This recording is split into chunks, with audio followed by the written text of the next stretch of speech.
Hello बच्चों, let's read this question. The question says French pox is the common name for the disease. अब यहाँ पे बात हो रही है जो French pox है वो कॉमन नेम कौन सी डिजीज का है वो हमें बताना है। तो यहाँ पे हम बात करते हैं अपने की कॉन्सेप्ट की एंड की कॉन्सेप्ट में यहाँ बात हो रही है फ्रेंच पॉक्स की। अब फ्रेंच पॉक्स जो डिजीज है ये आपको इसके लिए जो आपका कॉमन नेम है वो कॉमन नेम की हम यहाँ पे बात कर रहे हैं और कॉमन नेम यहाँ पे उसको क्या कहते हैं, सिफिलिश डिजीज होती है। ये क्या है आपकी सिफिलिश डिजीज है। सिफिलिश सिफिलिश सिफिलिश को ही क्या कहते हैं हम लोग, फ्रेंच पॉक्स कहते हैं। सिफिलिश को ही हम क्या कहते हैं, फ्रेंच पॉक्स कहते हैं। और ये आपका क्या है, क्यों इसको बोलते हैं फ्रेंच पॉक्स में, विच implies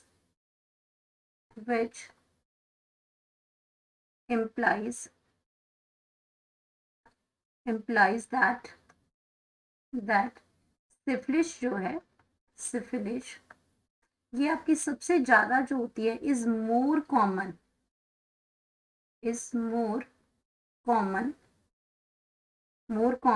इन फ्रांस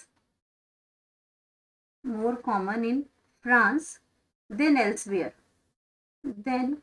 एल्सवेयर किसी और जगह की बजाय फ्रेंच में ये सबसे ज्यादा होते हैं, इसलिए हम इसको क्या कहते हैं, फ्रेंच पॉक्स कहते हैं। और इसका कॉमन जो है, कॉमन नेम है ये आपका जो डिजीज जो है फ्रेंच पॉक्स एक कॉमन नेम है। किसकी डिजीज, कौन सी डिजीज है, सिफिलिश ये डिजीज है। और सिफिलिश की अगर हम बात करते हैं तो सिफिलिश जो है, syphilis is caused by is sexually transmitted होती है, इज सेक्सुअली ट्रांसमिटेड, ये एसटीडी है, ये सेक्सुअली ट्रांसमिटेड इन्फेक्शन है, ये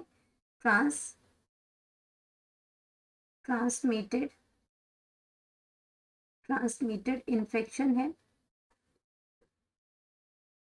और इसमें कॉज्ड बाय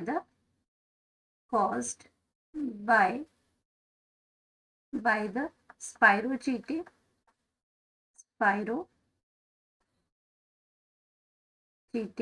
बैक्टीरियम। कौन से, किस टाइप का, स्पाइरोचीटे बैक्टीरियम के डिफरेंट टाइप्स हैं। तो उसमें स्पाइरोचीटे बैक्टीरिया, और उस बैक्टीरिया का नाम क्या है, ट्रेपोनीमा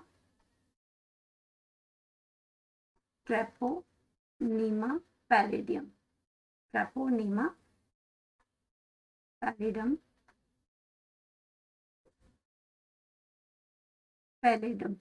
तो आपका क्या हो गया, यहाँ पे सिफिलिस हमें पता चल गया कि सिफिलिस जो है वो आपका कैसे स्प्रेड करता है एंड सेक्सुअली ट्रांसमिटेड इन्फेक्शन है ये, और इसको स्पाइरोचीटे बैक्टीरियम डिजीज है ये। इसमें आपका इसमें ट्रेपोनीमा पैलिडियम से ये स्प्रेड होता है। एंड यहाँ पे अगर हम अपने आंसर की बात करते हैं, करेक्ट आंसर हमारा क्या आ जाएगा, करेक्ट आंसर, तो वो आंसर हमारा होगा सिफिलिस, क्योंकि French pox is the common name for the disease. तो यहाँ पे आ जाएगा डिजीज सिफिलिस, तो डिजीज यहाँ पे क्या आ जाएगी, सिफिलिस आ जाएगी। और ये हमारा क्या है, करेक्ट आंसर है यहाँ पे। Hope you understood it well, best of luck.